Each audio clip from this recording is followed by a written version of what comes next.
Okay, Turkey and Georgia have played out a thriller in Dortmund in testing conditions at the Euros today. I mean, there was a massive downpour in the hours before kick-off, and in the second half it started to really heavily rain again, which has impacted the game a little bit. I think made the game even more open than what it would have been. I mean, both sides full on attack in this game. Turkey have scored three fantastic goals. Georgia have scored a cheeky goal as well.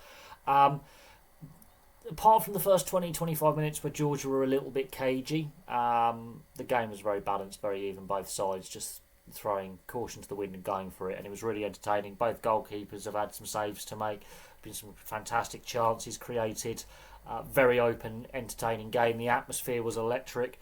The Georgian fans were loud, the Turkish fans were even louder because most of the Westfalen Stadium was full of Turkish fans.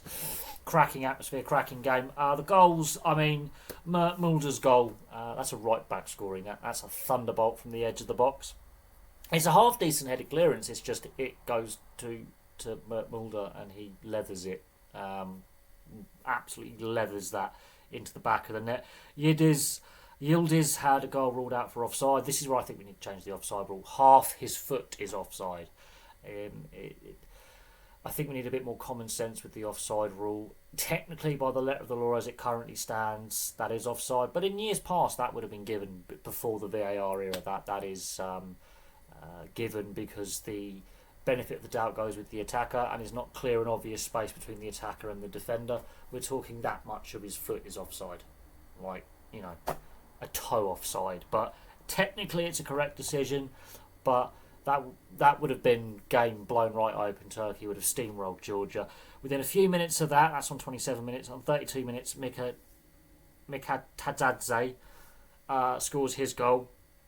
Great build-up play and interplay. The Georgians aren't afraid to play themselves. The goalkeeping shocking. It goes through the goalkeepers. There's been some iffy goalkeeping in this tournament. The keeper gets his feet slightly wrong and it's low on the near post and it goes through him, under him. It's a well taken shot. It's a snapshot. Mikautadze doesn't have time to take an extra touch. He has to just release the shot quickly. It's probably caught the goalkeeper out a little bit, but it makes it 1-1 and the momentum swung Georgia's way. Half time comes. Georgia are slightly on top at half time. I think Turkey slightly edged the first half. You could argue with the current interpretation of offside, yes, that is a correct decision, but you could argue that offside call, as I say, in years past, if we go back pre-2018, that goal stands, and I think that's a massive momentum swing. In the end, it hasn't impacted the result, but if that goal stands, I don't think Georgia get back into the game. I think the momentum was fully with Turkey at that point, and Georgia had imploded. Because the goal's given offside and chalked off, Georgia have a time to just take a breath, take a couple of minutes, and then they score. And then the momentum swings again. But in the overall scheme of things, Turkey scored two more goals in the second half. The second half, it starts raining again. It's a very heavy pitch. Fatigue is now having an impact. There's a lot of space for both sides to exploit because players have run themselves into the ground, let's be honest. Players have run themselves ragged on both sides. Arda Guler scores a cracking goal, let's be honest. That's a thunderbolt. He's only 19 years old. He's the youngest player to score on debut at the tournament. Younger than Cristiano Ronaldo in 2004, so he's the youngest player to score in his first appearance at the tournament. That is a fantastic finish. He's only and for such composure at such a young age is scary, but a lot of these sides are putting out really young teams for average age.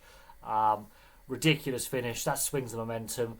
Georgia don't give up. They keep bashing away at the red wall of Turkey. Turkey keep going the other way. It's a very open game. Neither side's settling for the result. Both sides want to win. Georgia want to get back into the game. There's lots of swings of momentum. Neither side has full control. The weather's now having an impact. They have multiple corners right at the end to try and tie it. They pulled the keeper up. There's no one back. And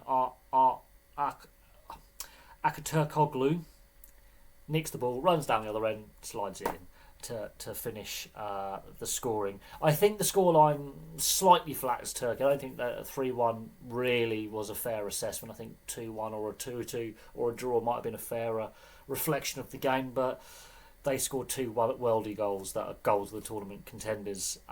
Georgia, to their credit, didn't give up. They showed good commitment, good energy, a fair bit of skill as well. Defensively, both these sides look very, very open defensively. So I think it was crucial for one of these sides to get a win. Turkey got the win, which I think is crucial.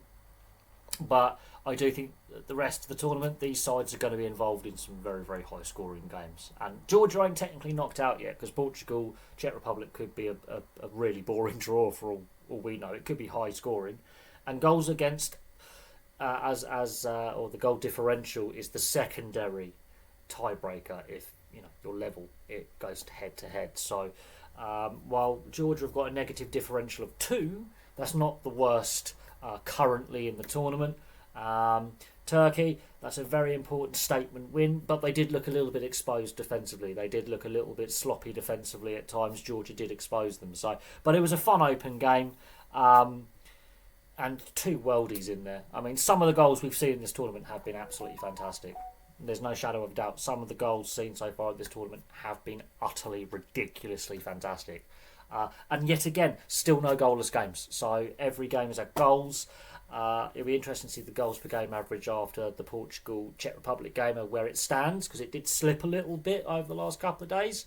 I think it's bounced back up with that Turkey-Georgia result, but we'll see how at the end of the first round of group stage fixtures where the goals per game average is at, and we'll track that through the tournament. It's going to be very, very interesting to track the goals per game average as the tournament progresses, because some of the defending has been very, very open and passive. So we'll see how that goes. But from me for now, thank you very much for watching. Place your thoughts on a fantastic game in the comments section below. And I'll obviously have a review of the Portugal-Czech Republic game coming up very, very soon.